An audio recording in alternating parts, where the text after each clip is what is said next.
Lakshmi, so that we can make the booking. Yeah, Lakshmi can identify herself. There she is. Okay, she'll come down later. She's overseeing us all. Okay, so good afternoon. It's a pleasure to welcome Ramasesha, good friend. He will tell us about density matrix RG. Originally, he was supposed to talk about time-dependent RG, but based on requests from various friends, he will go into the details, nuts and bolts of DMRG.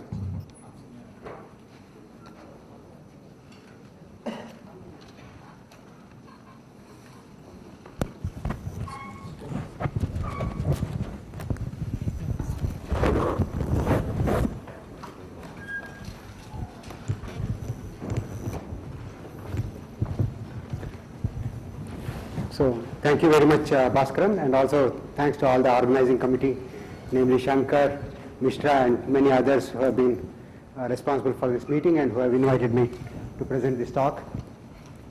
I am going to go through very basic DMRG method because Bhaskaran and Vijay asked me about it some time back, and then they said you can cover the time-dependent RG tomorrow.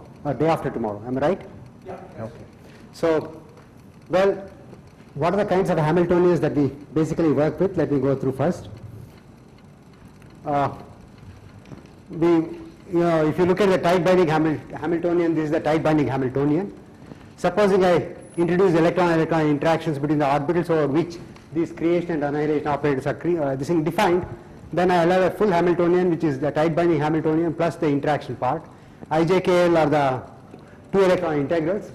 I have written them in a slightly unusual form, which is actually the chemist's way of writing the two electron integrals, which is density repulsions. So electron 1 is in the charge cloud, overlap charge cloud of orbitals I and J. Electron 2 is in the overlap charge cloud of K and L, and then there is an interaction between them. But of course, this Hamiltonian is also very difficult to deal with. So people in chemistry made what was called the zero differential overlap approximation. In this approximation, they said that because you are looking at an overlap charge cloud of two orbitals here and two orbitals here, and because you are only dealing with one orbital per side, that is, there is only one orbital on site I and one orbital on site J, then unless the electron 1 is sitting in the charge density at a particular site and electron 2 is on another site, the electron repulsion integral is 0. So in other words, IJKL is nothing but IJKL delta IJ delta KL. If you do this, and then you also, of course, physicists went one step further and they said that the interactions are screened out by the electrons in metals, because metals have very short d/Hückel screening length, and because of the short d/Hückel screening length, electrons will feel repulsion only when they sit on the same site, and otherwise they don't feel any repulsion. So they said that we will throw out all the integrals IIJJ for I not equal to J, and then you get your Hubbard model. And of course, in the large U limit of the Hubbard model, you get your Heisenberg, Spinhoff-Heisenberg model, and so forth. And chemists, of course, always deal with semiconductors, organic semiconductors, which are organic polymers. So they don't want to throw out all these IIJJ terms. Instead, they parameterized the repulsion integrals, which are this one,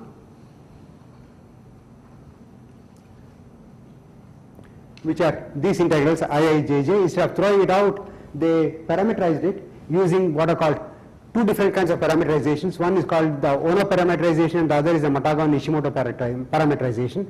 This is the one that is used widely, and so you get the Parzer-Parr-Popel Hamiltonian, which is actually a Hubbard model plus intersite density interactions. And you also introduce a local chemical potential so that the site is neutral when it has got Zi number of electrons. Well, this is still a one parameter model, because you see that if I have all carbon atoms, then U's are all same for all the sites, and so VRIJ is parameterized in terms of U's and the distances, and so this is still what the Parzer-Parr-Popel model is still a one parameter model. So this is the model Hamiltonian, which is, you have the U term, you have the T term between two orbitals, which is the transfer term, then the U term, which is on-site repulsion, and then the V12, the V13, and so forth. And this is the Palliser-Popel Hamiltonian, which was introduced in 1953. Well, if one wants to do exact diagonalization methods, Supinder already told us that you are going to be having a d to the power n kind of a problem. That is, if you are dealing with fermions, then the Fock space scales as 4 raised to the power n, where n is the number of sites. If you are dealing with spin-off objects, then it goes as 2 to the power n, where n is the number of sites. So even though the models conserve the total S and MS, the Hilbert space of these models is extremely large. Okay? And even when you use total spin conservation for a 14-site problem, the number of singlets is 2.76 million. And when you go to a 16-site, 16-electron problem, the number of singlets is like 34.7 million. So it's actually extremely difficult to do these calculations for very long systems. So I think the present day limit would be probably 18 sites, 18 electron system with all symmetries possible. Then probably you can, breaking your back, you can do the calculations. So ED methods are really not good for systems where you cannot do the extrapolations. See, usually what people do in these exact diagonalization techniques is that they calculate energy per site, or they calculate the optical gap or whatever, and then try to extrapolate it as a function of, inverse function of the chain length, and then extract the thermodynamic limit information. But if you are looking at polymers like, which are called polyparaphenylene vinylenes, which has got 8 sites per unit cell, then you can only do the extrapolation over 2 unit cells, and it doesn't make any sense. So that is the reason why you cannot do these calculations using the exact diagonalization methods, and polyene problem has been beaten to death, which is actually 2 carbon atoms per unit cell, so you can actually do the calculations for about 8 to 9 unit cells and get extrapolated data which are reliable. But you cannot do that for real polymers which are important in organic electronics. So that is the reason why you have to go for other kinds of methods, and ED methods provide excellent check on approximate methods. So they are not useless, because you can always fall back on the exact diagonalization methods and see how good your calculations are, approximations are. Well, approximate methods are many. In the chemistry literature, one of the most used approximation method is what's called restricted CI method. So you have got the Hartree-Fock Slater determinant, which is the starting point, and then you create particle hole excitations around this. So if you create a single particle hole excitation, you call it singlet configuration interaction. You can create 2 particle hole excitations and 3 particle hole and so forth. So people do SDCI methods. The problem with SDCI methods or restricted CI methods is that it is not size extensive. So because it is not size extensive, you cannot do extrapolation of quantities to the thermodynamic limit.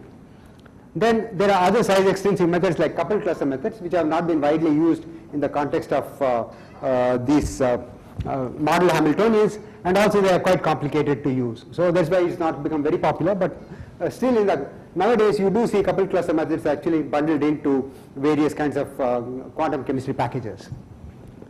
Then you have the quantum Monte Carlo methods. Quantum Monte Carlo methods for fermions, particularly if you are going into higher dimensions or longer range interaction, longer range transfers, and if you are also away from half filling, you have got all these sign problems, and because of that you cannot do the quantum Monte Carlo methods. And even with quantum Monte Carlo methods, getting information about excited states is very difficult, because if you want to do that, then there are tricks, but again pretty expensive and difficult.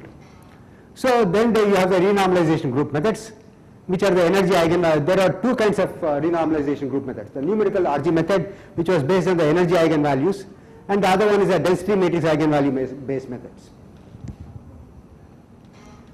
So this is something that Miles spoke about in the morning.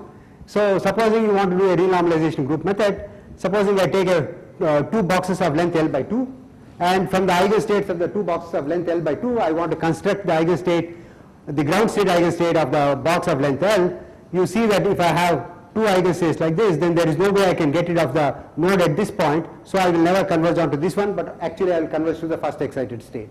So that is the reason why you cannot do an energy based methods, and this has proved to be actually in quantum systems.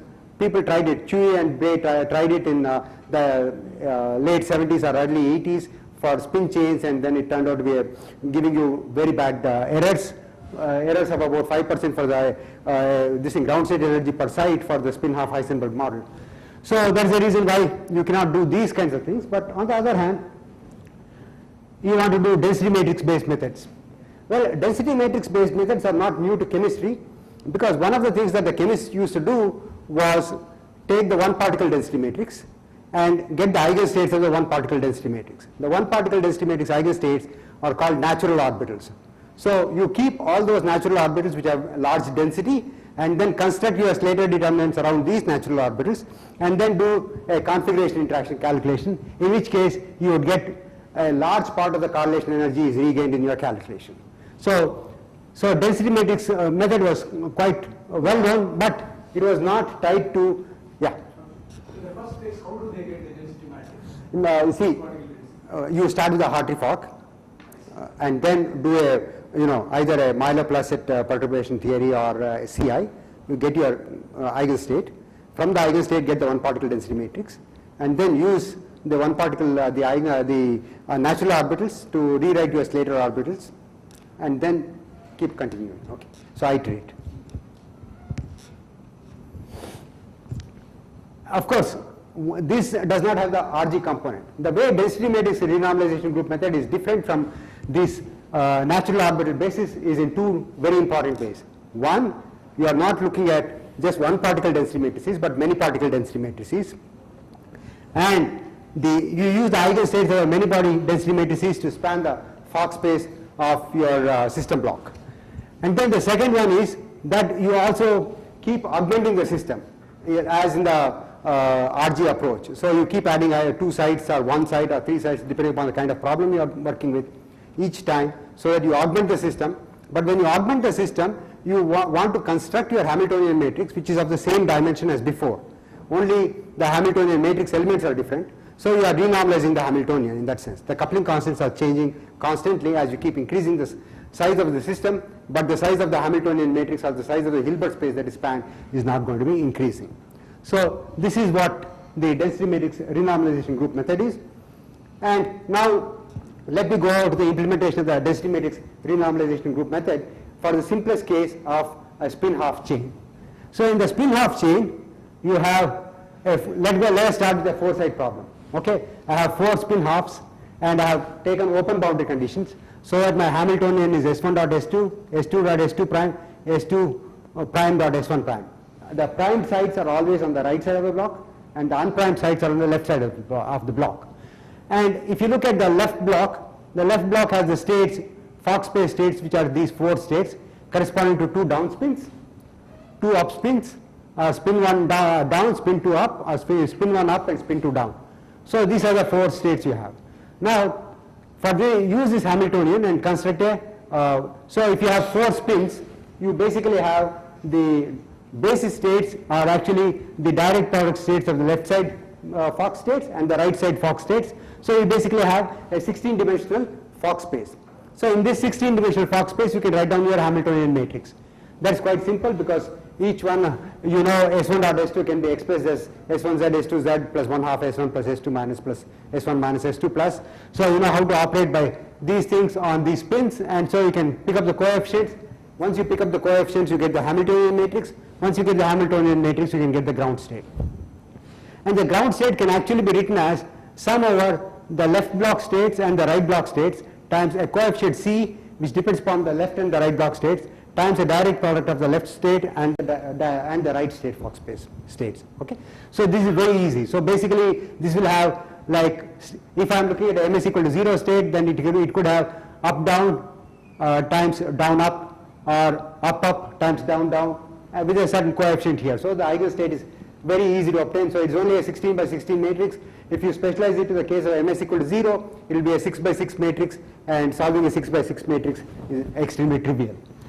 So once you get this, what you do is you construct the density matrix for the left block. Okay, rho LL prime. So what is rho LL prime is sum over the right block states CLR CL prime R.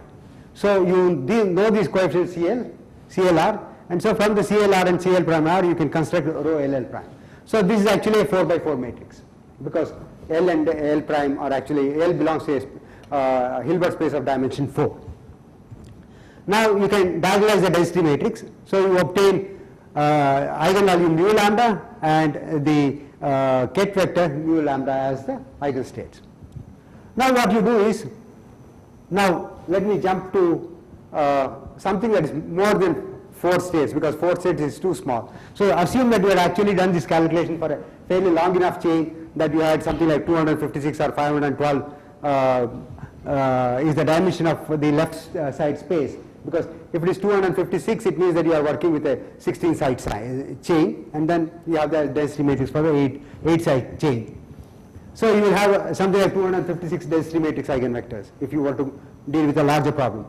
And now what you want to do is you want to construct a renormalization matrix OL which truncates based on from the 256 dimensional space to, let us say, a 128 dimensional space, which means you only keep 128 dominant eigenvectors of the density matrix. So you order your density matrix eigenvalues in a decreasing order, keep the first 128, and the first 128, the eigenvectors corresponding to the first 128 eigenvalues is what will be used in the construction of the renormalization matrix OL, and these are all nothing but the column vectors. Mu1 is the column vector which is 256 elements are there, mu2 is another 256 element, and mu128 is also having 256 elements in a column.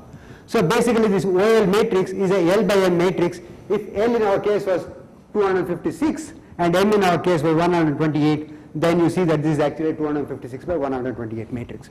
So you can repeat this also for the right block, okay?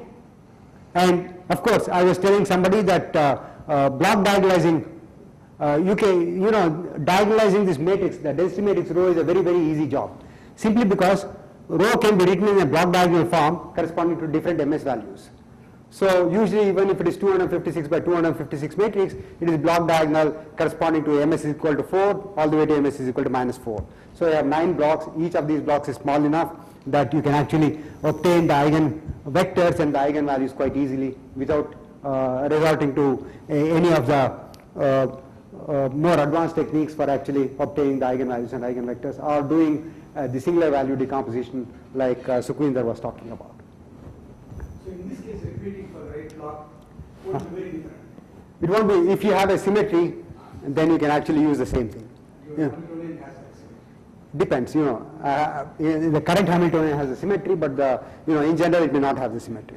Okay. But because depends, if you are having heteroatoms in a chain like polymethane amines, carbon, nitrogen, you will not have symmetry.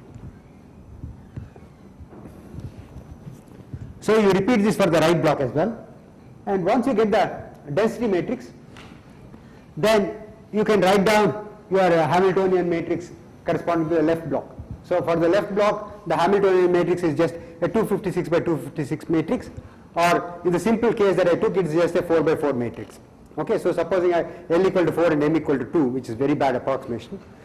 So you will have a 4 by 4 matrix, and you have kept only 2 vectors in the density matrix, in the renormalization matrix, so that OL will be a 2 by 4 matrix, HL will be a 4 by 4 matrix, OL dagger is a 4 by 2 matrix. So when you do this transformation, HL gets renormalized to HL tilde, which is actually a 2 by 2 matrix. So it's simple matrix multiplication. So all you need to do is you have a non-square matrix O, which is of the this thing, which is a M by L matrix, and M by L matrix, and then you have your Hamiltonian for the left block, which is a L by L matrix, and M by L by L by L by H, L by M matrix will be the M by M matrix that you will get. So it's very simple to do this, and so this is the renormalization. So you can also renormalize all the other kinds of matrices. For example, for the site 1, I want to find out what the matrix S1Z is.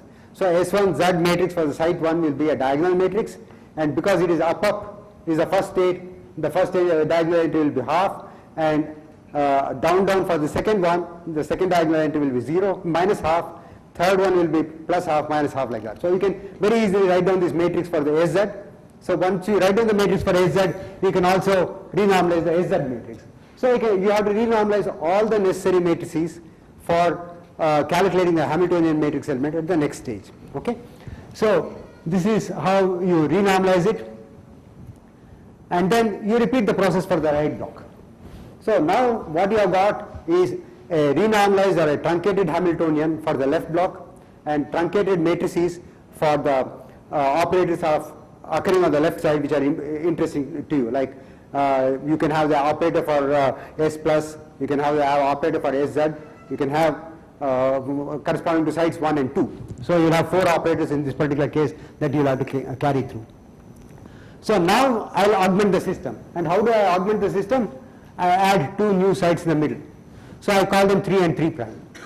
So now the left side, earlier the sites 1 and 2 were actually spanned, the Fock space was spanned by the 4 states up up, down down, up down and down up. Now it is going to be spanned by only probably 2 density matrix eigenvectors, no more the 4 states. So it is only the 2 density matrix eigenvectors. So this block is only a 2 by 2 block for the Hamiltonian. So if I write down the Hamiltonian of the augmented system, then this is the Hamiltonian of the left block, the Hamiltonian of the right block, interaction between the 2 new spins S3 dot S3 prime, interaction between the spin at site 2 of the left block with the new spin on the right, on the left, and then the new spin on the right is interacting with the second spin on the right block. So this is HL plus HR plus S3 dot S3 prime plus S2 dot S3 plus S3 prime dot S2 prime. So this is the Hamiltonian. Now what I have to do is obtain the Hamiltonian matrix. Now to get the Hamiltonian matrix I use a mixed basis. The mixed basis that I am going to use is the density matrix eigenvectors of the left block which I call mu, and then the Fock space states which is either the spin is up or down for the sigma 3, and then I have the sigma 3 prime which is again up or down, and the 2 density matrix eigenvectors on the right which I call mu prime. So I have a mu prime, mu sigma 3 prime and mu prime, and the dimensionality of the space is, this is 2 into 2 4 into 2 8 into 216. So it looks like just a 4 spin system because the dimensionality of the space is not changed, it is still 2 to the power 4. I started with 2 to the power 4, I am ending with 2 to the power 4. And now I have to write down the Hamiltonian matrix. So I need to write down the Hamiltonian matrix in this basis. The basis is density matrix eigenvector on the left which I call mu, the density matrix eigenvector on the right which I call mu prime. Sigma 3 is the density matrix, is the Fock space state for spin 3, and sigma 3 prime is the Fock space state for spin 3 prime. So this is the matrix element I have to calculate, and this matrix element has lots of Kronecker deltas simply because of the orthogonalities. So you have mu S tilde L, nu, so this is the matrix that we have already calculated, and this appears only for delta sigma 3, tau 3 are the same, sigma 3 prime, tau 3 prime are the same, mu prime and mu prime are the same. Similarly, you can write down for the right, and then you come to the mixed terms, for example like sigma 3 times sigma 3 dot S3 prime, then you have the matrix representation of S3 in the space of up-down spins, and then S3 prime you have in the space of sigma 3 prime, tau 3 prime, so you can write down this, and for this one you have it in the mu basis and sigma 3 tau 3 basis. So you can just, it's a matter of writing down several direct products of matrices. So it's simple direct product of matrices and you can get your Hamiltonian matrix. Once you get the Hamiltonian matrix, what you do is obtain the ground state, and once you get the ground state, go back and do this particular thing.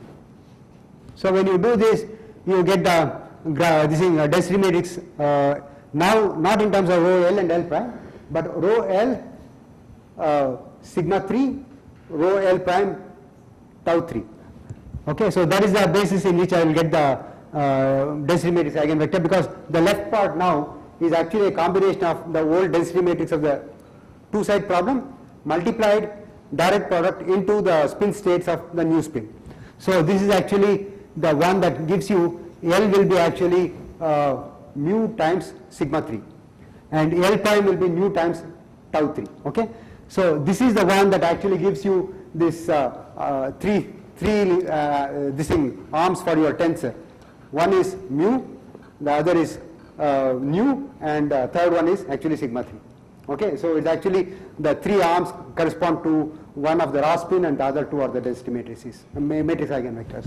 So I will come to that one later on, but that's how you will get the equivalent of the tensor.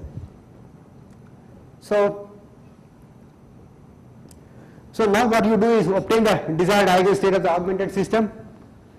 new left and right density matrices of the new eigenstate, new renormalized left and right block matrices. Okay, the Hamiltonian, the spin states, everything you can renormalize and obtain the new renormalized matrices. And once you have got all these renormalized matrices, you are ready to add two more sides. So you can go to the 8-side problem. The 8-side problem again has the same dimensionality. So the dimensionality of the matrix will always be 4m squared because I am dealing with a spin half problem and I am adding two sides at a time. And the dimensionality of the number of density matrix eigenvectors I have retained is m. Okay? So it's a m by this thing, the density matrix eigenvectors are m in number, and the Hilbert space of the Hamiltonian is 4m squared. Consider two phases. Yeah. So first is what you're saying is, and what Miles mentioned this morning, and trying to connect to. So he was saying that the eigenvalues of this density matrix will be falling in some way, and you need to make sure that they fall fast enough so that within 2 or 3 they're essentially zero. So if you keep 8 or 4 or whatever is your favorite number, you may miss out on some of the higher eigenvalues if you're Correct. So that's the reason why you have to do calculations for different cutoffs. Okay, so usually when you do a cutoff calculation, serious calculation, you do calculation for different cutoffs and then find out which is a satisfactory cutoff beyond which either the neglected density is very small, or if you have some exact calculations to compare against, then all your energies are within the error bars that you are happy with. Okay, so usually one keeps cutoffs of nowadays 1000 is not very uncommon. Okay, m of 1000. Then I have a second question. Yeah, please. So you took two pieces like this. This was a free and this was a free. I mean, nothing on the other side. You added two sides here. So instead of to neglect or to get rid of these end effects, why not you think of a geometry like this and one here and one here? That's what I have done for cyclic boundary conditions. It works very well. This is something that we did because we were working with molecules, particularly having 6-membered rings and all that. And in order to build it up, we had to go through a different algorithm. And at that time we discovered that if you do a cyclic boundary condition, it's always better to think of it as two leg ladders joined at the ends, and then you keep adding two new sides. Okay, and that's something that I'll talk about. For cyclic boundary conditions, that's the best way of going about, because otherwise it is error prone.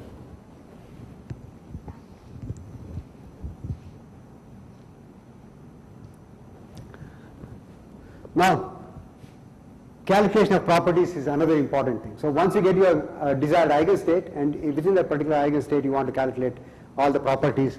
The kind of properties that you are interested in are spin densities at various sites, if you are dealing with radicals, or charge densities, because if you are dealing with a carbon-nitrogen chain, you want to know, or the donor-acceptor chains, you want to know how much of the charge has been transferred.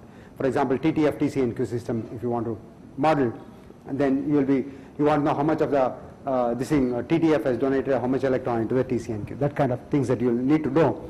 So for that, you will have to calculate these expectation values, which are quite straightforward. This is something that I think, I don't know whether it was Supinder or Miles, they talked about. Basically, it is nothing but the matrix representation SIZ. I think you spoke about it. So all you do is you have your matrix representation of the SIZ operated on the mu basis, and the expectation value is nothing but C mu sigma sigma prime mu prime, C nu sigma sigma prime mu prime, so that it is actually a summation over all the states, but making use of the fact that you have the chronicle deltas between the states on the left and the right. Okay, and the bra side and the ket side, the sigma and the sigma prime must be the same as tau and the tau prime, and mu and mu mu prime must be the same on both sides. So only matrix that comes in is this one. So it's quite easy to calculate these kinds of quantities. Now you can also calculate correlation functions. Okay. Now calculating correlation functions, one has to be careful, because if the two operators that you are dealing with are on different blocks, then it's very easy to calculate. You don't lose the accuracy. So if they are on different blocks, like one of them is in the left block and the other one is in the right block, I shall put J prime here, I made a mistake. So SI Z Sj prime Z is what I'm looking at. Then you know that you can again calculate it in the usual way. just simple, straightforward elementary quantum mechanics, you can get the expectation value of this one. But if the two side operators are on the same side of the chain, this is error prone. This is not good. So what you need to do is, whenever this happens, so for example, many a times you will have to calculate things like bond order. So bond order is the AI dagger AI plus 1 plus the Hermitian conjugate. That is the bond order operator. So if you want to calculate the bond order operator, then this is a very bad way of going about. So for doing that, what you would do is use the first time that this pair occurs, SIZ, SJZ occurs on the left side, you construct the matrix for the product. And you keep renormalizing the matrix, the product matrix every time. So you deal with it as if it is a single matrix and then keep renormalizing it, and then you calculate the expectation value. So this is very important, because if you want to calculate correlation functions, if you do a brute force correlation function calculation where even for the same block you have taken just the product of the matrices SI Z and the matrix SJ Z and then try to contract it, then you will be having large errors. So in order to avoid the errors, you will have to actually do this renormalization of the product matrix. And this renormalization of the product matrix is the one that actually creates a lot of problem, particularly when you want to calculate correlation functions and obtain structure factors and so forth.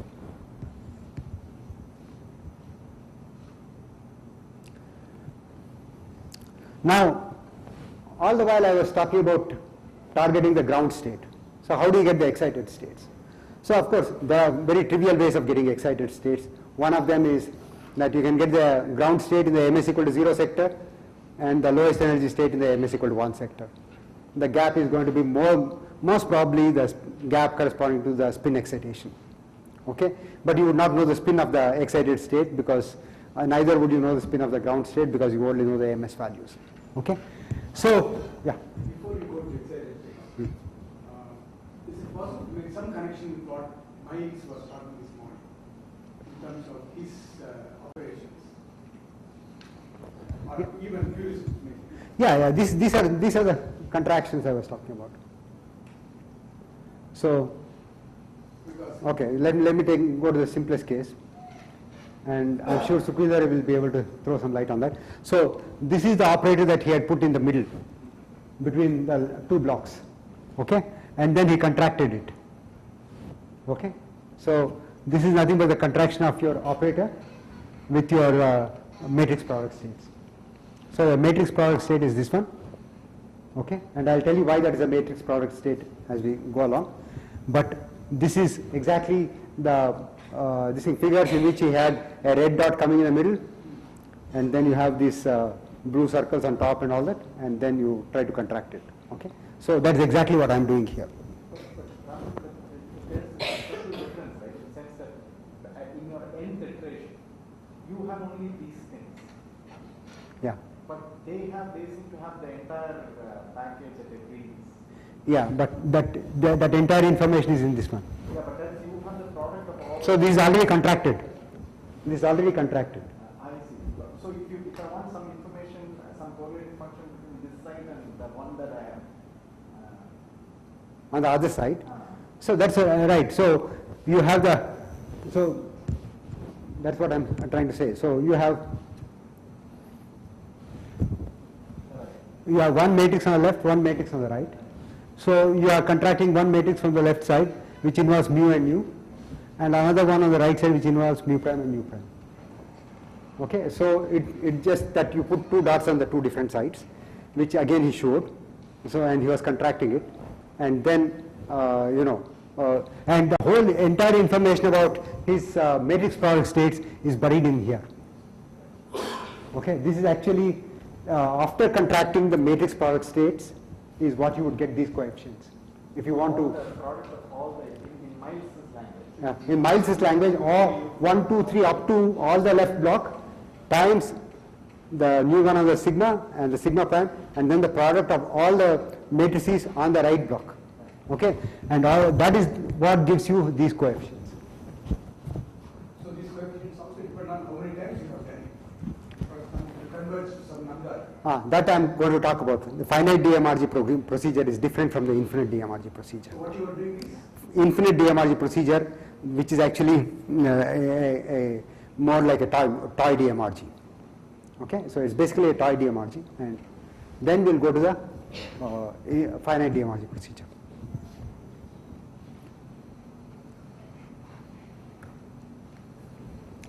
Okay, let me see how we can target the excited states.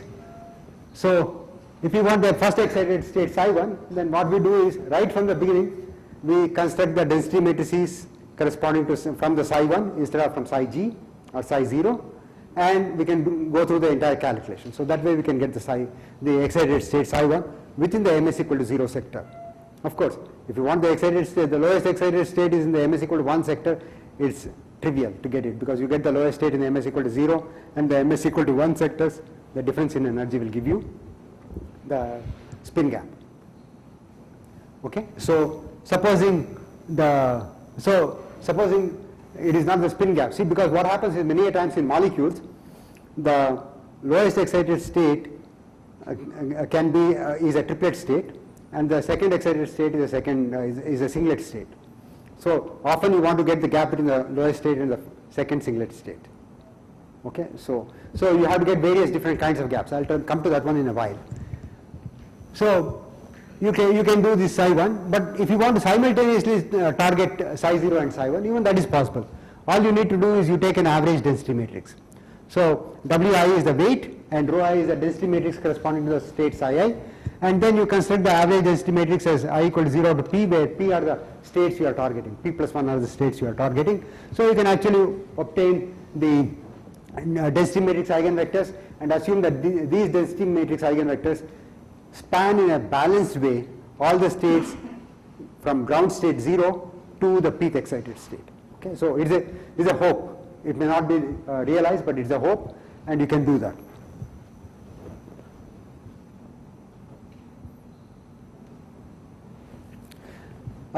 Initially, when Steve White came up with the idea of cyclic boundary conditions, he said best way of implementing it is put one side here and the new side at the other end, so that you are basically having an interaction which is long bond interaction, if you want to call, only between the state n prime and 1 and state between state n prime and 1. So this will be the longest range interaction, and you will have interaction between n minus 1 and n and n and n minus 1 and 1 prime and n. Okay, so sorry, there will be an interaction between 1 prime and n, and then n prime and 1. So these are the long bonds, because the ones that are, so you can keep constructing your cyclic boundary condition by adding these kinds of sites in this fashion. But the problem is that these kinds of interactions that you introduce are extremely error prone, because if you look at the density matrix corresponding to the operator matrices of the operators corresponding to site 1 prime, it would have undergone many times renormalization. Okay, so you start with 4 sites. To go to the 6 sites, you would have renormalized it once. To go to 8 sites, you would have renormalized it twice. To go to 10 sites, you would have renormalized it thrice, and so forth. So if you go to say 200 sites, you would have already renormalized it almost 100 times, and then this interaction between 1 prime and n prime will be extremely error prone, and that is the reason why this method does not work very well. But on the other hand, if you introduce this method, where I said that you start with a ladder, I have all the left side odd sides are on top and right side odd sides on bottom, and then I keep introducing sites in the middle. Then the longest interactions you have is 5-7 interaction. That's always 2 sides removed. So if the interactions are only 2 sides removed, it is highly accurate. And using this, you can get the spin gap for the spin half Heisenberg system going to 0, because spin half uniform Heisenberg model must have 0 spin gap, and that 0 spin gap you get correct to about 10 to the minus 5, which is pretty good.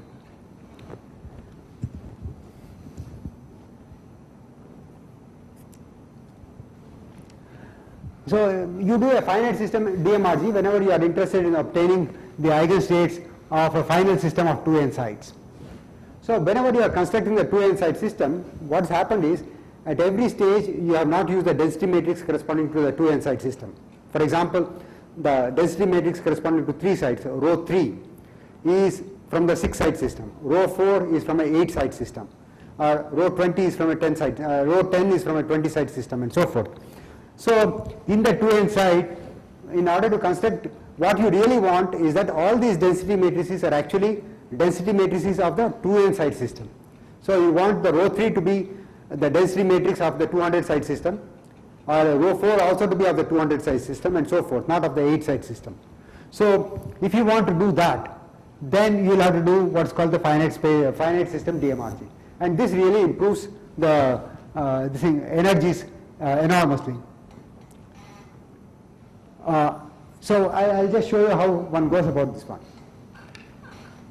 So what you do is, you do your infinite system DMRG, and you come to a stage where you have n2 minus 1 sides on the left, n2 minus 1 sides on the right, and then 2 sides sigma 1 sigma 1 prime in the middle. So you have the total is 2n sides, n2 minus 1 plus n2 minus 1 plus 2 will be 2n sides. So you have an n side system. The density matrix of this one is actually rho L n by 2 minus 1, and that one is rho R n by 2 minus 1. Now what you do is, you construct the density matrix corresponding to n side problem, which is incorporate this into the left block and then get the rho n by 2 on the left. Use the old rho n by 2 minus 2 of the right, and then you put 2 new sides to the right, and then you have an n side system, right? So now you do the calculation of this one and get the density matrix for the rho n by 2 minus 2, which is the first iteration density matrix, because you replace the old density matrix that you had for n by 2 minus 2 by the one that you get from here. And you keep doing this. It's almost like a zipper. So it keeps going to the right until you hit only one side on the right, and then you get the new matrix O1 R prime, and then now you zip it back until you come to one side on the left, and then go back again until you have equal number of sides on n2 minus 1 and n2 minus 1 on the left and the right. The density matrices now that you have are actually the first iteration density matrix, not the 0th iteration density matrix. And these density matrices are more accurate than the density matrices I started with, which are here. So because of that, when I do the calculation of the ground state energy, or the energies and the eigenvalues, they are much more accurate in this particular case. So that's how you do your finite system DMRG. So why is it more accurate? Sorry, Huh? why is it more accurate? The more accurate is because, see, what I said was, for example, when I had this density matrix at the first iteration, it was the density matrix of n by 2 minus 2 system, not of a 2n side system, but of a 2n minus 2 side system. Okay? But you really want the density matrix to be of the 2n side system. Okay? In order to make it more accurate. So initially you started with density matrices of smaller systems, and not density matrices, small density matrices corresponding to large systems.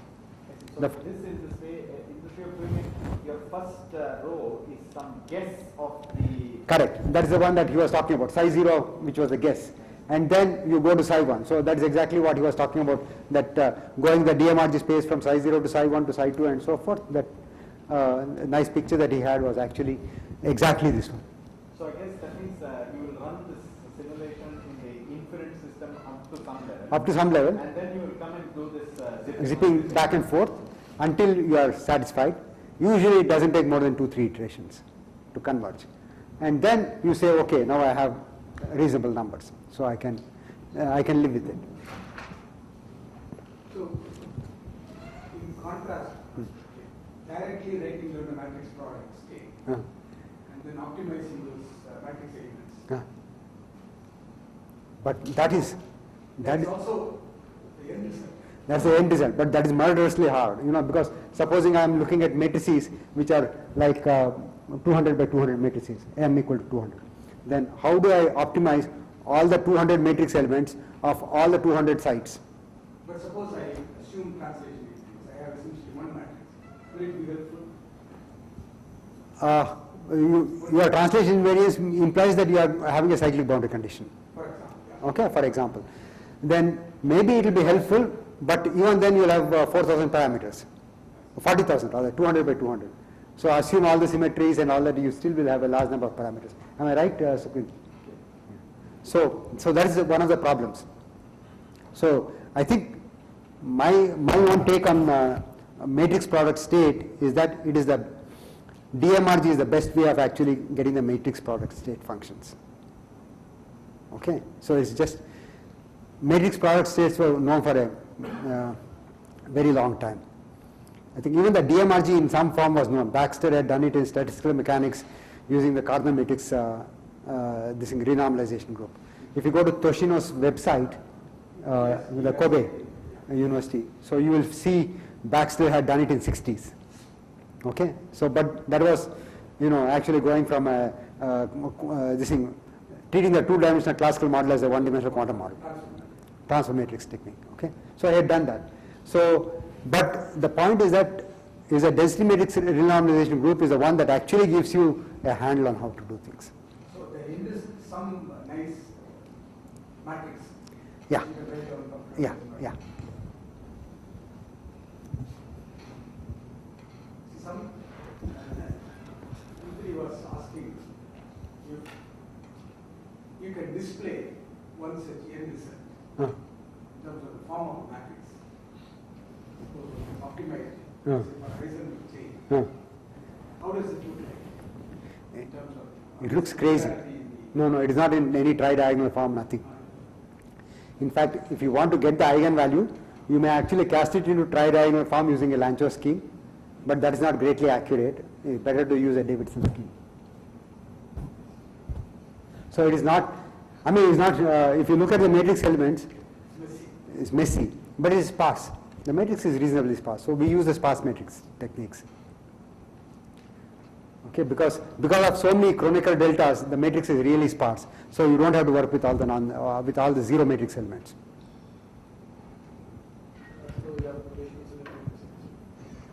Yeah, it is sparse simply because of so many chronicle deltas that come in the actual matrix element. So which is related to rotation? Okay, it is also true even in other even in other models. No, but just following up on that, you said the final result is a matrix, right? Yeah. So, okay, but one can also... Hamiltonian matrix. that's right, but one can also say it's the ground state wave function, right? Because if I had this n, then if I add these two particles, I'm going to diagonalize. I'm going to get the ground state. Yeah. You get the ground state, no doubt. But what I'm trying to say is that to get the ground state, finally you have to get the Hamiltonian matrix. The entire exercise of renormalization group is to get the Hamiltonian matrix, and with the Hamiltonian matrix elements as coupling constants which are getting renormalized as you keep augmenting the size of the system. Right, so for example, the result has to be displayed, you could actually display some eigenstate. Some eigenstate. Yeah, but that eigenstate will also be crazy. It's difficult to decipher right from. So that is the reason why you calculate all your correlation functions, expectation values, because eigenstate means nothing to you.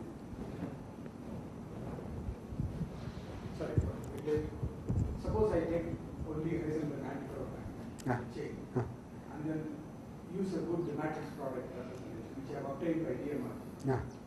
What will be the typical bond dimension which will give me a good result?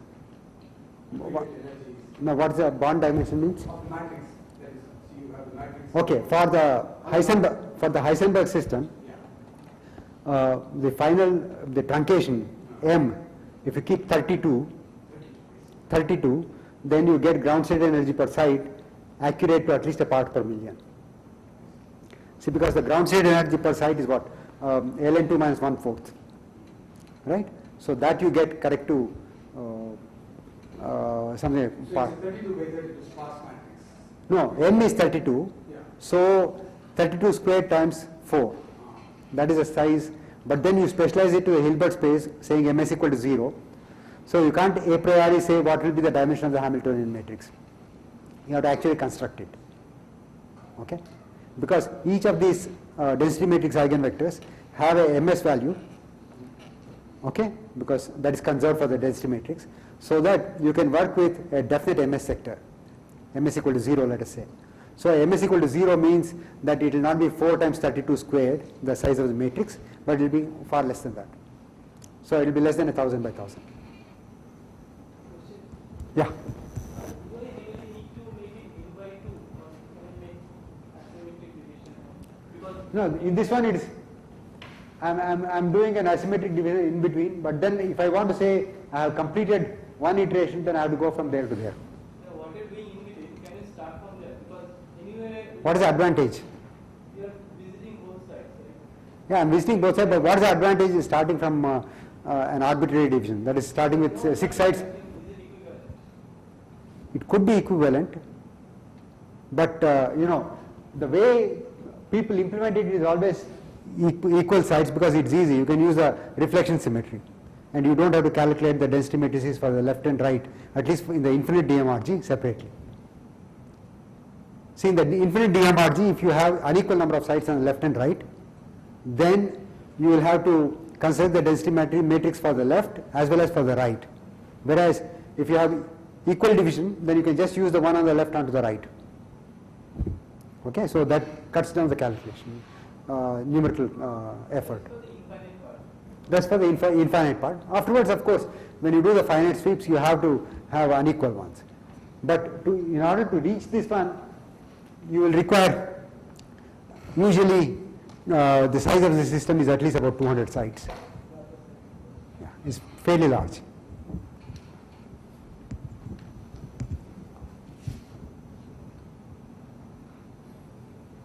So just to recap, the density matrix renormalization group technique involves iteratively building a large system starting from a small system. Eigenstates of superblock consisting of system and surroundings is used to build density matrices of the system. Dominant eigenstates, about 100 to 1000 of the density matrix, are used to span the Fock space of the system. Superblock size is increased by adding 2 new sites, very accurate for one and quasi one-dimensional systems such as Hubbard, Heisenberg, spin chains, and polymers. So it's about 20 years back that Steve White introduced this technique. So this is also away from half filling in a Hubbard model. You can do that away from half filling also. Yeah. See, we have usually when you want to get the charge gap of a system, then no, not that. You go to 1 electron more than half filling, 1 electron less than half filling to get the charge gap, so that you know how the charge gap is going to extrapolate, and is the system going to be a conducting system or a insulating system. But with the point of view of studying doped Hubbard model, You can do that. you can go. I think so, but I have not done that, so I don't know how accurate it is. But definitely, if you have a half filling plus minus 1 electrons or plus minus 2 electrons even, it's still accurate. 15% doping. Optimal. 15% doping, I don't know. No, exactly the same question. So if I had 15% doping, so then how will I construct the states? Oh, you'll have to construct 15% doping in different ways. That is, initially, sometimes you add 1 electron, sometimes you add 2 electrons. The number of electrons that you add into the system, as you keep increasing the number of sites, need not be equal to the number of sites. Okay? So, and there are different paths by which you can construct, and you have to find out which is the best path. Or introduce chemical potential and tune it as a parameter. Problem. But then the effort space is much bigger. Because then you are going to work with the Fock space. Yeah. So, but what we do is usually, you have to, it's a trial and error method, because you have to find out whether you are going to add 2 sites and 3 electrons, or 2 sites and 1 electron, or something of that kind. So it's a matter of, you keep adjusting it, because we do come across that kind of things in some cases.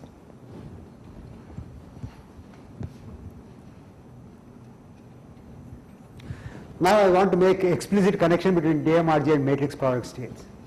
Okay, so let us assume that we did the finite DMRG, and then we went into the limit case where I have n minus 1 sites in the left block and only 1 site, which is the nth site on the right block. Okay, and my eigenstate psi is written in terms of the eigenvectors of the n minus 1 block times the Fock space state sigma n of the nth site, so it is mu n minus 1 sigma n, right? It's just straightforward, because the states on n minus 1 is spanned by mu n minus 1, and the state on the nth site is spanned by sigma n.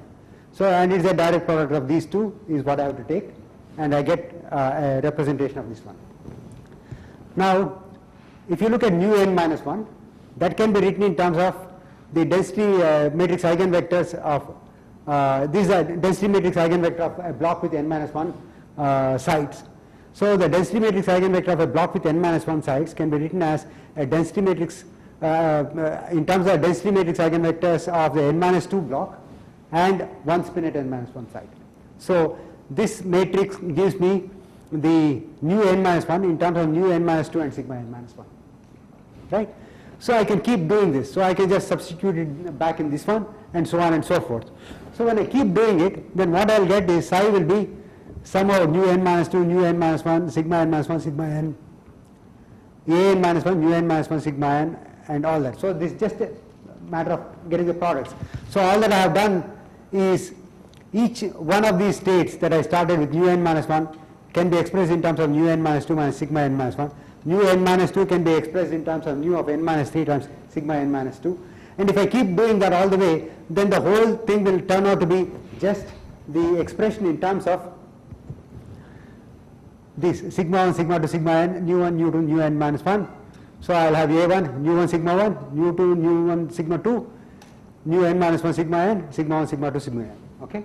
So what I am going to do is I will say that the contracting index that I have, I will put in the on the horizontal arm, and then the spin index that I have, I will put on the vertical arm, and then I will just multiply them out.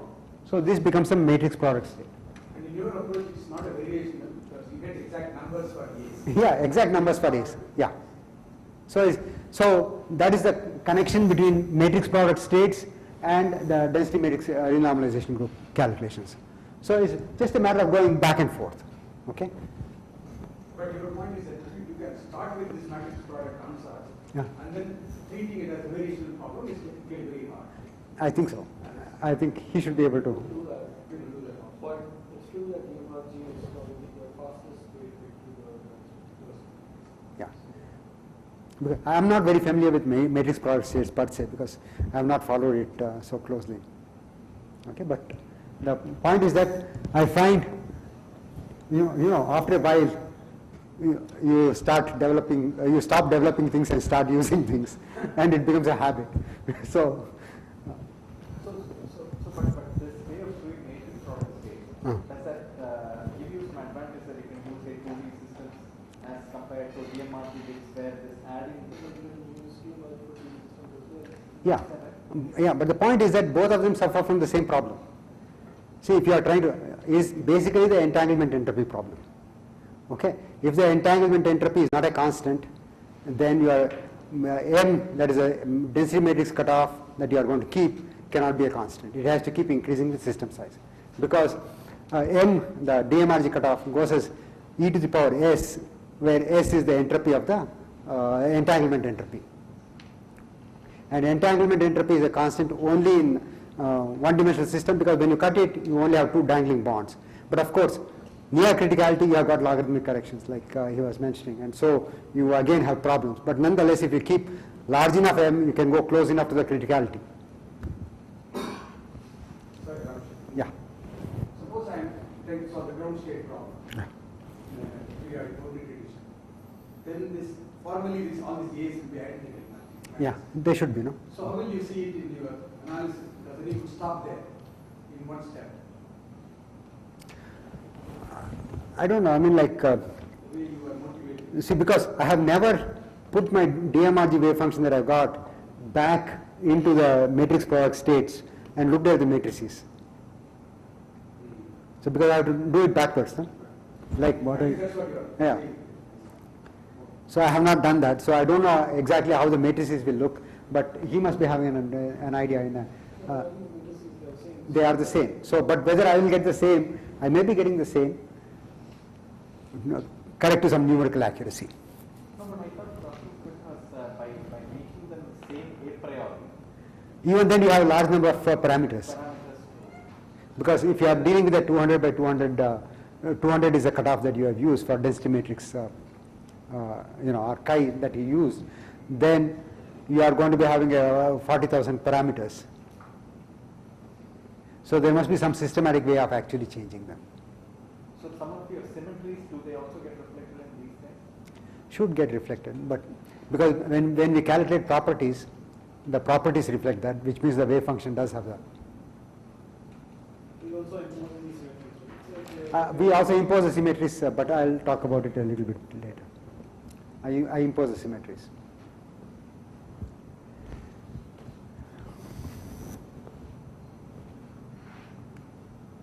So basically, this is what I was talking about. If you are looking at entanglement entropy, then This is the entanglement entropy. If you have the density matrix rho L, you have the eigenvalues mu alpha, then this is the entanglement entropy. And this area law says that area between system and then this thing says that the entropy increases with the area between the system and the environment.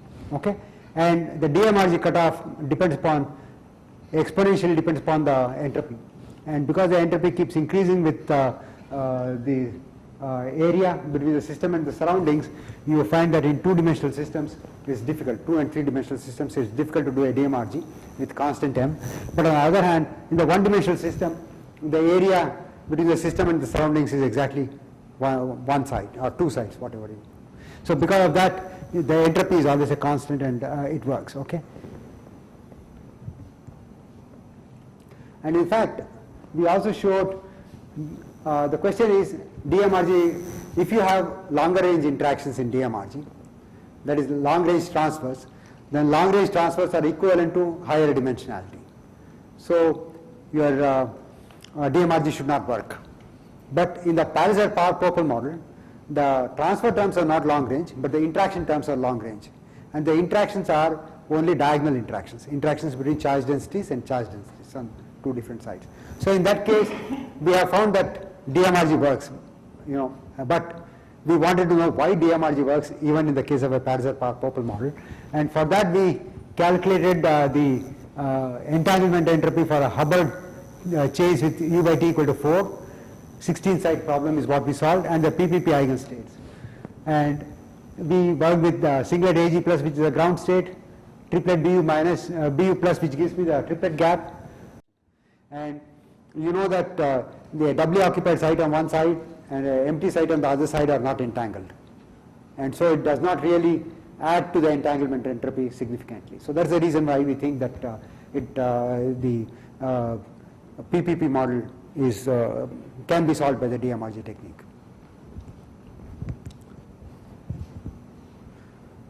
Bhaskaran, I can go into various things, but you can tell me when you want me to stop. I will stop.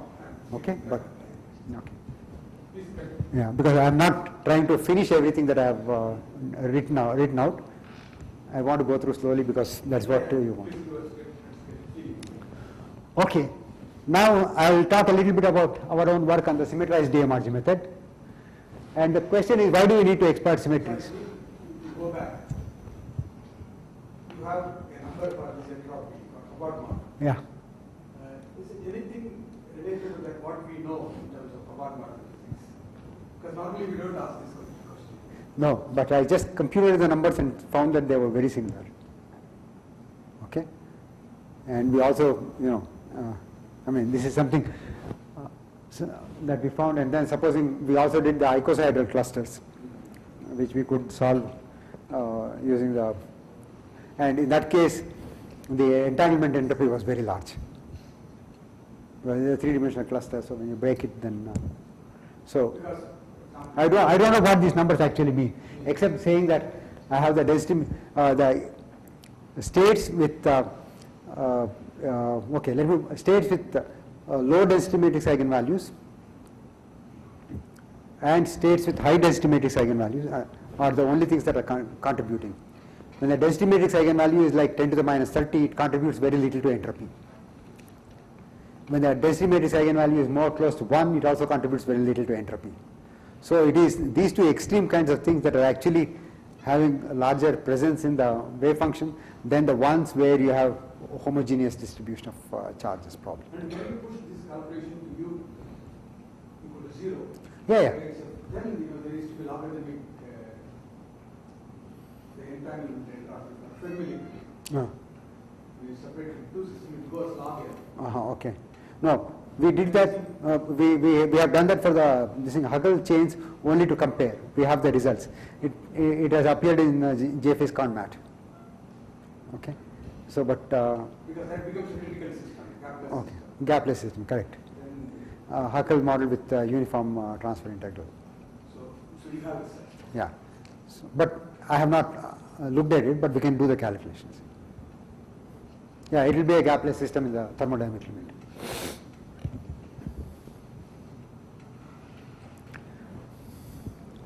Okay, so our main interest in density matrix renormalization group was to be able to apply it to conjugated polymers, because conjugated polymers are extremely important systems from the point of view of organic electronics. Today you see them in organic light emitting diodes, and already they have got organic photovoltaic cells which show efficiency of about 10%, and you can have organic thin film transistors, all kinds of things that you can do, and processing is very simple, so people are interested in these materials. And for that reason we were actually looking at methods to study these things, and DMRG was probably the ideal method for studying these things. But of course, when you are looking at polymers, the important states are not just the ground state, but the lowest dipole excited state, because that is going to tell you whether a polymer is going to be fluorescent or what is the kind of intensities that you will have when the polymer starts luminescing. And you also need to know the lowest triplet state, because nowadays it's very important, particularly in the context of multi-exciton generation in the photovoltaic cells, organic photovoltaic devices. And then the lowest 2 photon state, because the lowest 2 photon state and the relative ordering of these two states, 1 BU state and the 2 AG state, is extremely important to know whether a polymer is going to be fluorescent or not. If 1 BU state is the lowest state, then the polymer is fluorescent. If 2 AG state is lower than 1 BU, polymer is not fluorescent. It follows from a very famous rule in organic photochemistry called the Kasha rule. And then there are also other states like MAG plus, a state with very large transition dipole to 1 BU state, and NBU state is a large transition dipole to this MAG plus state and all that. And you cannot do an unsymmetrized thing. You know, like I said that you can target the excited states using the DMRG, the regular DMRG. That is not useful, because depending upon the system size, the 1 BU state could be the 10th state or the 24th state or the 86th state. It is impossible to predict. It also depends upon the correlation strength. So it's What do you mean the unsymmetrized unsymmetrized method? methods is methods where I don't use the symmetry of the polymer, which is actually the inversion center. Oh, Okay, spatial symmetry, or I don't use the electron hole symmetry, which is exists. You treat fermions as Still treat fermions as fermions. I don't use electron hole symmetry, so that my Hamiltonian is not block diagonalized. Okay, unsymmetrized. It's not permutation symmetry. No, it's not permutation symmetry. It's not permutation symmetry. Permutation symmetry, no. It's intact. Yeah, that is intact. That we are not playing around with. So permutation symmetry in terms of whether the spin symmetries you are talking about. Right. It's Yeah, antisymmetry, total antisymmetry. That is completely respected and honored. Okay, completely, because the matrices that you are going to write down for the creation and annihilation operators in the DMRG basis takes care of the fact that the renormalized operators are also fermionic operators. The anti-commutation relationship is there, and then when you actually use the symmetries and you switch the operators from one side to the other, then you have to do correct phase factor corrections. Depending on the number of particles in each of the density matrix eigenvectors, you will know what is the phase in order to pull the operators through. So you have to be careful. So the problem is, if I give you a Hubbard model, for example, of say 8 sites and U is equal to 2, then the lowest excited state, which is optically allowed, may be the 6th state. But if I give you 8 site with U equal to 10, it may be the 24th site, because all the spin states will come lower in energy and the charge states will go higher in energy. So it depends upon the correlation strength. It also depends upon the chain length and so forth. So it's impossible to predict a priori what is going to be where the 1 BU state is going to lie, whether it is a 2nd state or the 4th state or whatever it is. So you have to use symmetry in order to get that.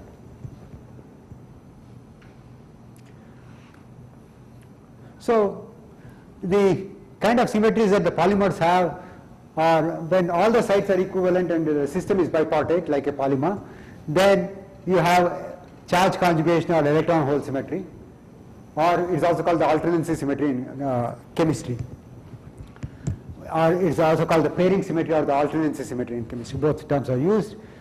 And what is the symmetry? At half filling, the Hamiltonian is invariant under the transformation of turning a creation operator to annihilation operator on one sublattice and replacing the creation operator by an annihilation operator with a phase -1 on the other sublattice. When you do this, the Hamiltonian is invariant, and this is what is called the electron hole symmetry, or the charge conjugation symmetry, or the alternancy symmetry, or whatever, or the pairing symmetry. And this is true only when you have a bipartite lattice. When you have a bipartite lattice, and when all the sides are equivalent. Okay, in an infinite system, all the sides are equal. So what does this do?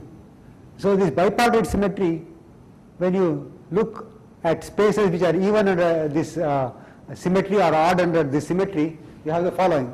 When under the even symmetry, the full space consists of what? You have, when at half filling, you can have interaction energies which is 0, u, 2u, etc. Now, when you go to a space which is even under electron hole symmetry, you go to a space which consists of 0 interaction energy, states with interaction energy 0, u, 2u, etc. Under the odd, you only have interaction energies of u, 2u, etc. So when the interaction energy is 0, every site is singly occupied. When at half filling, when all the sites are singly occupied, then you don't have any interaction energy, and that is a 0. But this is absent in the space which is odd under the electron hole symmetry. And that is why this space is called an ionic space, and this space is called the covalent space. And a dipole operator always connects these two states. And because of that, you will see that if you can get the lowest state in this one and the lowest state in this space, then the energy gap between these two states will be the optical gap, or the gap which is connected, or since the states are connected by the electric dipole radiation. But interaction mixes those two, covalent and ionic subspace not mixed. No, interaction does not mix. No, electron hole symmetry is there whether you have interaction or no. I'm thinking of super exchange. You go from Yeah, two singly occupied site to a doubly occupied site and then come back. yeah. That's great. See, that's how super exchange happens. So that's right. When the super exchange happens like that, then you are only in the covalent space. So that is the space in which you are there is only this one, because all the states with u, which are very large, are thrown into the Stoner excitations. Okay, charge excitations. So your spin wave excitations will only come from this space, covalent subspace. So there is virtual mixing into this. So there is a mixing of 0, u, 2u, etc. in this space, and there is also a mixing of u, 2u, etc. in this space. But the 0 won't come into this space. The covalent states won't come into this space. So that is why covalent space is the one that contains, in addition to ionic states, the covalent states. Whereas ionic space does not contain any covalent states. So that is the definition.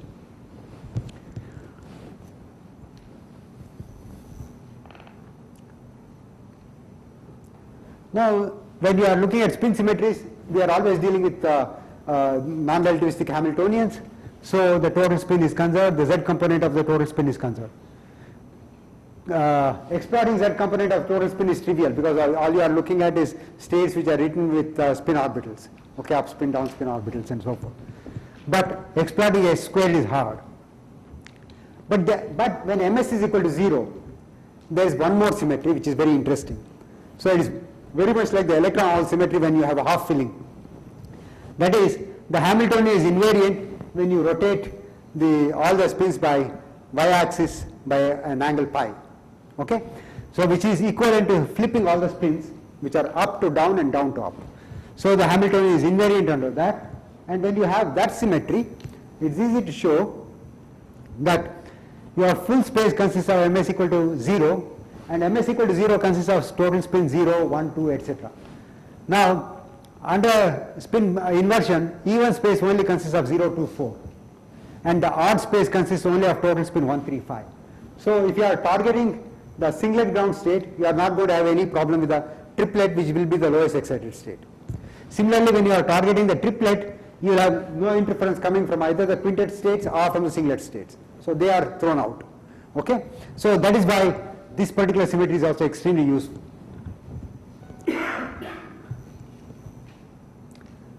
And these symmetries are also site symmetries. For example, if I give you the Fock space of a single site, then you have state 1 is vacuum, state 2 is upspin, state 3 is downspin, state 4 is up and downspin for a particular site. Because if you have an orbital can be empty occupied with an upspin electron, occupied with a downspin electron, or occupied with 2 electrons. So that is what a Fock space is.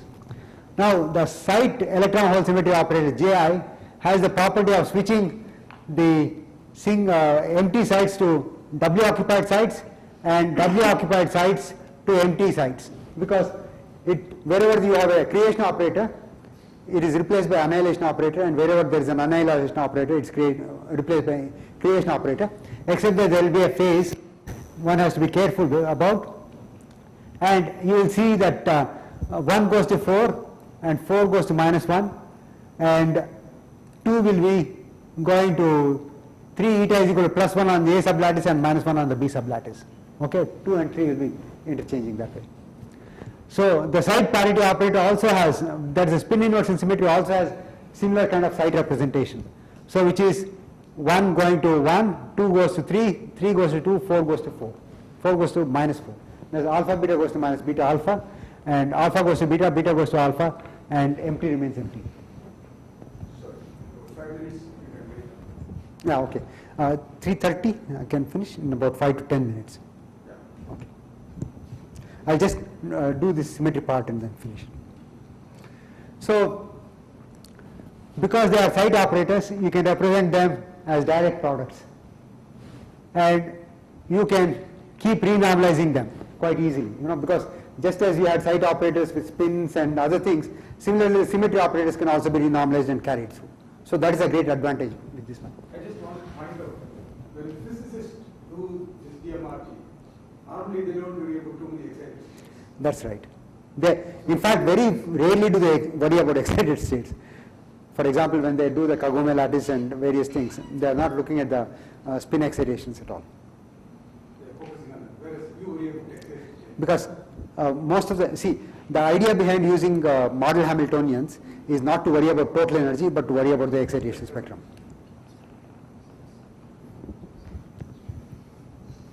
So when you come to C2 symmetry, this does not have a site representation, because C2 symmetry is left going to right and right going to left, so it's just kind of an inversion. So, but nonetheless, the C2 symmetry can be represented by this one. Mu sigma sigma prime mu prime going to mu prime sigma mu, but then there is a phase factor, because it depends upon the number of electrons that are there in the states mu prime and sigma prime. So that phase factor you can write down, and you can get a matrix representation of C2 in the base of mu sigma prime mu prime, and you can also get the matrix representation of J and P in this mu sigma prime basis. Okay, so it is just a direct product of all these things. So the matrix P can also be obtained. So just as you obtain the Hamiltonian matrix for the blocks, you can obtain the symmetry matrices for the blocks, and just as you obtain the Hamiltonian matrix for the entire system, you can obtain the symmetry matrices for the entire system. So once you have the symmetry matrices for the entire system, then you can do simple group theory. Okay, so you can find out how many times a particular representation is present, or rather the projection operator is just given by the irreducible representation character times the symmetry. So this is just a standard projection operator, and the number of times a irreducible representation gamma occurs in the space is just this one. So you know already how many states must be there in the Hamiltonian, which is symmetry adapted. And if you have an unsymmetric Hamiltonian H, then using the projection operators, which are because the projection operators are again square matrices, you will have to throw out all the linearly dependent rows by using either a Gram-Schmidt orthonormalization or by some of the clever tricks. Then you can get this operator, which is a transformation operator, the symmetry transformation operator for a particular symmetry gamma. So you can get the symmetrized Hamiltonian is block diagonalized, and you can obtain the energies. You can compute all the properties and so forth. So for example, checks on the DMRG, this is something that we did in 96, already 16 years old. So it's very old work. So you can get from the beta answers the exact gap for u by t equal to 4, 1.2867, we get 1.278 from the DMRG. And for u by t equal to 6, we get a gap of 2.895 against 2.893 from exact result. And this this is with only about a cutoff of about 150, which was the best we could do those days. And you can also show that the singlet gap for the uniform Hubbard chain has to go to 0. This is actually going to 0. And here you will see the splitting of the excitations. These are the charge excitations, these are the spin excitations. And as you increase U, the spectrum comes down because this is the number of sites on this side and the energy on this side. And you see the spectrum compresses, and in fact these things become the spin wave excitation spectra of the Hubbard model. I think I'll stop at this point and I'll take any more questions that you may have.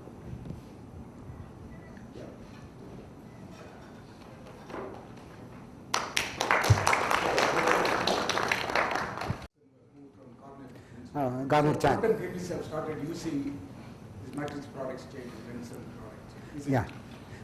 It's a state. See, you have been using this for a long time. But are there new entries in, or is it giving new insights? I think there are people who are interested in it, and Garnet Chan has tried to do for molecules. But you know, the problem with doing a calculation for water molecules is like doing calculations for a DMRG calculations for a very high dimensional systems, because you will have transfer between oxygen orbital with all the hydrogen orbitals, and within the oxygen orbitals there are transfers.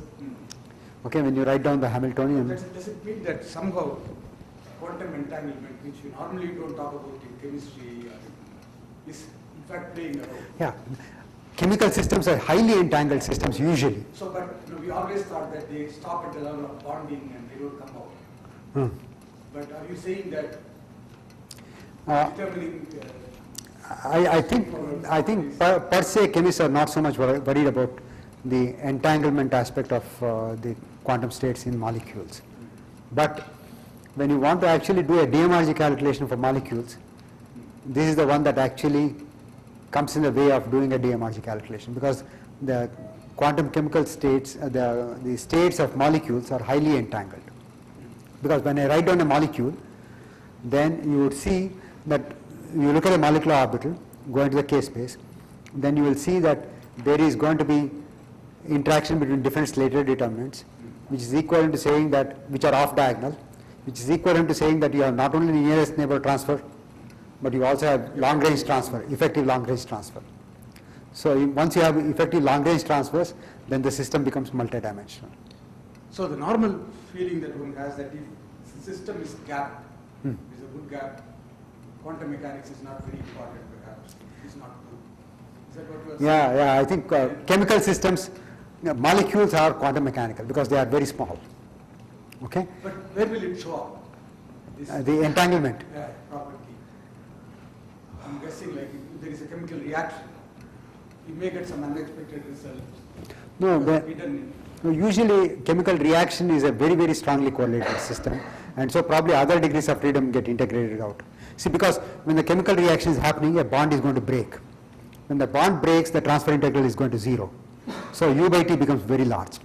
So when U by T becomes very large for that particular bond, then probably you can ignore the correlations on the other bonds. And so the system becomes basically a very strongly correlated system, which is not correlated probably, so which is not entangled. So when you meet a chemistry friend next, I'll tell him that entanglement is important. He will agree. Okay. Yeah. I don't know if this is, I don't know if I should ask this question now. It's a little more technical question related to the half-filled Hubbard model. Yeah. So in your notation, suppose I had a density matrix whose states were labeled by mu. Yeah. And I add 2 sites. So basically what I'm going to add is I'm going to add a system in which I have to add 2 more electrons. At half filling. At half filling. Correct. So that means these 2 sites will have 4 states. Yeah. 2 W occupied site 1, but there is also one other state where I can take 2 electrons and put it in the mu states. Correct. So the restriction that you are going to place when you are trying to find out the Hilbert space is that the total number, see, density matrix eigenvectors conserved number of electrons. Okay, so you know the number of electrons in every density matrix eigenvector. Okay, so density matrix eigenvector on the left, let us say I'm dealing with a 20 side system. Density matrix eigenvector on the left has 8 electrons. Density matrix eigenvector on the right has say 9 electrons. Then the 2 sides in between must have 3 electrons. Otherwise you won't have 20 electrons in 20 sides. So you put a restriction. So you always sector it by number, because number of electrons is a good quantum number. So your Hamiltonian can be sectored by total number of electrons. Correct? I got that. Yeah. But you see, when I add these 2 sides, Yeah. I'm adding 2 more electrons. No. I'm only adding 2 sides, which means I'm adding 4 states on each, but not all of them will give you allowed Hilbert space states. Say for example, if I want 3 electrons, then I must have a state which is occupied by 1 electron on one side and 2 electrons on the other side, or vice versa. And I must also make sure that the m is equal to 0, which means that one side must have either up or down spin. Cannot have both up and down, is not allowed. Okay? So you put the restriction that the total ms, which is ms of the mu plus ms of the sigma site plus ms of the sigma prime plus ms of the mu prime state is equal to 0. So that is for m is equal to 0 targeting. Similarly, you put the same restriction on the number of electrons. Number of electrons at mu plus number of electrons in sigma plus number of electrons in sigma prime plus number of electrons in mu prime is equal to number of sites is equal to number of sites. That's at half filling. But you see, the mu states have only particles with n minus 1 by 2 particles. Right? No. That is the Fock space. The mu sites has particles all the way from 0 to 2n minus 2. They are the Fock state space. Fock state, they are representing the Fock space. Now they are not representing the Hilbert space. Okay, is a many particle states with different number of particles. So every density matrix eigenvector on the left, for example, I am looking at a 20 side problem with 9 sides on the left. The 9 sides on the left, the density matrix eigenvector can have either 0 electrons or 18 electrons or any number. I see. You're doing grand, okay. No, grand canonical only as far as the part is concerned, but the full system you are going to the Hilbert space. So before we close, so since coffee time also will have a discussion, we will come back after 20 minutes, 3:50, and then have formal discussion. And there are several questions, we have noted down some of them. So we'll have discussion session going for about an hour and a half. Yeah, something I forgot to say earlier. So tomorrow's afternoon session, that is Sarachandra's lecture and the discussion following it, will be at a sea resort slightly south in South Chennai. So we leave here directly after lunch at 3 o'clock and come stay on over there. There's a swimming pool and there's a beach and so on. Spend the evening there, come back after dinner. And there'll be a bus to take you and bring you back, and there'll also be a bus which leaves here about 5:30 and comes back, so that people who don't want to stay for dinner can come by that bus, and people who don't want to attend the sessions can go by that bus.